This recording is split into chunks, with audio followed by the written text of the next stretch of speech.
Who is going to buy your domain name? Hey, Chris Zuiker with Media Options. Help companies to acquire the wrong version of their brand. Brooklyn's the best domain names on the planet. Check that out over at MediaOptions.com. Check out ChrisZuiker.com. So that's the question. Who's going to buy your domain name? Like, how are you going to sell it? We have lots of people coming to us every single day saying, hey, Chris, check this domain name out. We think it's a great domain name. We think it's going to sell. Some of them are great. Some of them are awesome. One company came to me this week and they said, hey, we got an offer in the six-figure range. I think it was like mid six figures, and we think it's worth more. And I said, absolutely, it's worth more. That's a phenomenal domain name. And others, I was like, man, if you got a $10,000 offer, take it, run with it. Because it comes down to this question, right? Who's going to buy your domain name? Now, there's 4 strategies for domain names, okay, and how brands use them. The first one is their brand. And that's going to have the biggest return on investment. And so by default, because of brand equity and what they're breathing into their domain name, it's going to be worth more money for them, right? It's an asset. Domain names are assets. Your domain equals your brand equity. And so by buying that domain name, they can create a simple path for their customers, which increases conversion, right? Which leads to higher profitability, which leads to customers coming back because they can remember what the domain was and where you're at. They don't get it confused with another company.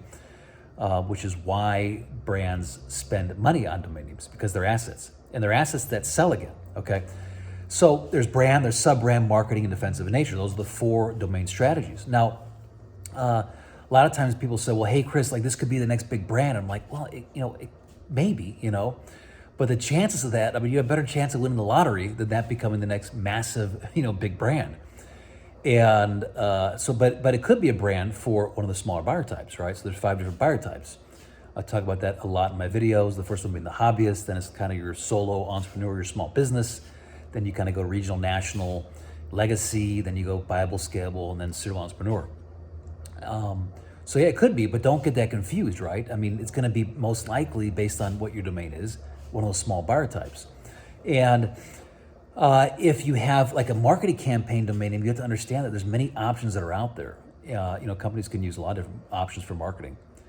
They can add another word, they can add the plural, they can add, as long as it creates a simple and effortless path, they can, the options are there. And that's why marketing domain names typically are not as, they're not valued as much, right? They don't sell for as much money. Now, that being said, if you're a domain investor and you bought a domain, let's see, you have $10 in the domain and you get 15, 25,000, 35,000, that's an amazing, phenomenal return on your investment, right? And the mistake I see is that some of these, some investors, they hold out like, hey, I think this is worth 6 figures, 7 figures. It's like, you might have just passed on your perfect buyer.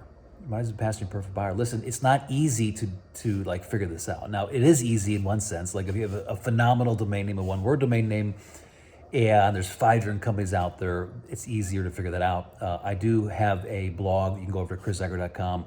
Soon to be Media Options on MediaOptions.com at some point, but it goes over domain value. And I talk about my 3 pillars. Like, how do you look at valuing a domain name? It's not, there's not like one simple formula. It takes experience. It takes like having a pulse in the market, which we have, to say, hey, this is what the range that we think it's going to sell in. So it's very important to kind of reach out to someone like Media Options. I would say reach out to us. I think we've got a pulse on that, as being able to value domain name. But just take that into consideration, right? I mean, ask this question, like, who's going to buy it? Why are they going to buy it? Now, if you say, well, hey, this company needs it, this would be the perfect domain. It's like, okay, I get it, but are they going to rebrand to that domain? No, they're not going to rebrand. So maybe it might be defensive in nature. If they are considering a rebranding option, like, and it's not like the simple and it's a one word, what else could they rebrand to? Now, I'm only saying this, and I'm just like, this topic because this is how you sell domains. And this is why there's people who have massive portfolios and they just sell like several $3,000 domain names every day.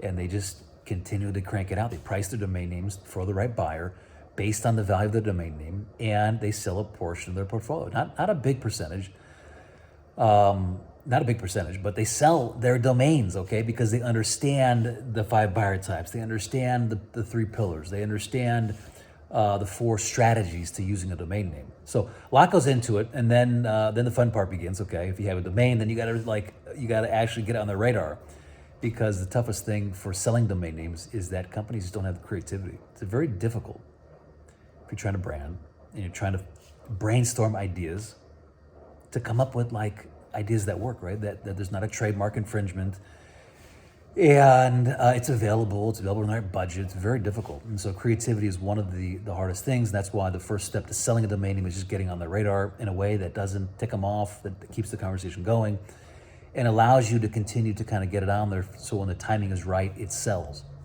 And to hold the value. Okay, there's a very real way to do this, to hold value. Because in the end, it's not manipulation, right? It's about conversion and about helping them to see that this asset is going to provide value for them, has a very real return on investment for them. Like I say, your domain equals your brand equity. Anyways, hope you enjoyed this. If you did, and you have not already downloaded my book, DomainNameBrokerSecrets.com, go and do it. It talks about the 7 dimensions and another pillar, right? The 7 dimensions as far as why you need it on your brand and why your domain name could be the biggest risk. And actually, it is the biggest risk and opportunity that you have to scale.